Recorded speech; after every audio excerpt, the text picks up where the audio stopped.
Good morning all of you. तो बच्चों, हम पाठ पढ़ रहे थे कोई नहीं पराया, जिसके कवि हैं श्री गोपाल दास नीरज जी। आगे कवि कहते हैं आगे पद्यांश में, कहीं रहे कैसे भी मुझको प्यारा यह इंसान है, मुझको अपनी मानवता पर बहुत बहुत अभिमान है। अरे नहीं देवत्व मुझे तो भाता है, मनुजत्व ही और छोड़कर प्यार नहीं, स्वीकार सकल अमृतत्व भी।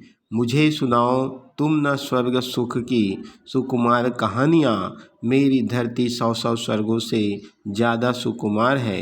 कोई नहीं पराया मेरा घर सारा संसार है। कवि इस पद्यांश के माध्यम से यह बात कहते हैं कि कवि मानवता का अभिमान और धरती की कोमलता का वर्णन कर रहे हैं। धरती की कोमलता और इंसान की मानवता का वर्णन करते हुए कवि कहते हैं कि कोई भी इंसान कहीं भी और कैसे भी रहे, कोई भी इंसान कहीं भी और कैसे भी रहता हो, यदि उसमें इंसानियत है, यदि उसमें इंसानियत है तो वह मुझे बहुत प्रिय है, तो वह मुझे बहुत प्रिय है। मैं अपनी मानवता पर गर्व का अनुभव करता हूँ, मैं अपनी मानवता पर गर्व का अनुभव करता हूँ, क्योंकि मुझे देवत्व नहीं बल्कि मानवता ही अच्छी लगती है। मुझे इस संसार में प्रेम को छोड़ कुछ भी स्वीकार नहीं, और छोड़कर प्यार नहीं, स्वीकार सकल अमृतत्व भी। मुझे इस संसार में प्रेम को छोड़कर कुछ भी स्वीकार नहीं, यहाँ तक अमृतत्व भी स्वीकार नहीं है, अर्थात अमरता के जो भाव है वह भी मुझे स्वीकार नहीं है। इसलिए तुम मुझे स्वर्ग के सुख की मधुर कहानियाँ मत सुनाओ, स्वर्ग की मधुर कहानी इसलिए तुम मुझे मत सुनाओ। प्यार मोहब्बत भाईचारा आदि से परिपूर्ण यह मेरी धरती का सुख स्वर्ग के सुख से भी कहीं ज़्यादा 100 गुना अधिक मधुर और सुखदायी है, मधुर एवं सुखदायी सुख है, ऐसा कवि कहते हैं। और आगे बात कहते हैं, मैं सिखलाता हूँ कि जियो और जीने दो संसार को, जितना ज़्यादा बांट सको तुम बांटो अपने प्यार को। हंसो इस तरह हंसे तुम्हारे साथ दलित यह धूल भी, चलो इस तरह कुचल न जाए पग से कोई फूल भी।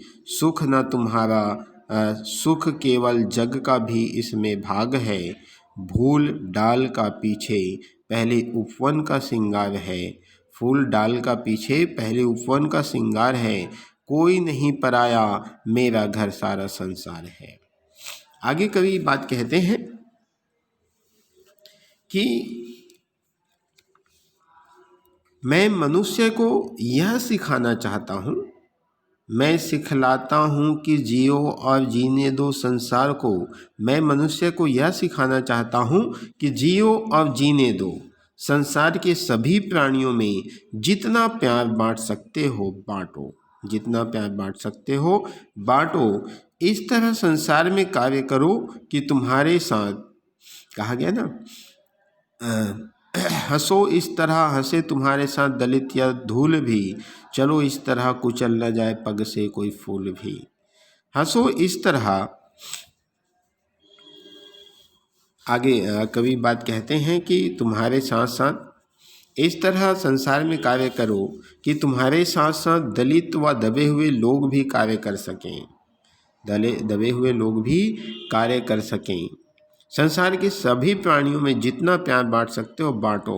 और आगे बात कहते हैं कि इस तरह चलो कि तुम्हारे पैर से कोई फूल कुचल न जाए, तुम्हारे पैरों से कोई फूल कुचल न जाए। कवि ने अपने सुख में सभी को शामिल करने की बात कही है। और आगे बात कहते हैं, फूल सबसे पहले बगिया की शोभा होता है, डाल की शोभा बाद में बढ़ाती है। उसी तरह मनुष्य पहले संसार की शोभा है, देश व जाति की शोभा बाद में है। यहाँ कोई दूसरा नहीं, सारा संसार ही मेरा घर है, सारा संसार ही मेरा घर है, ऐसा कवि कहते हैं। और बच्चों, इस प्रकार से ये पाठ आपके समाप्त हो गए। धन्यवाद।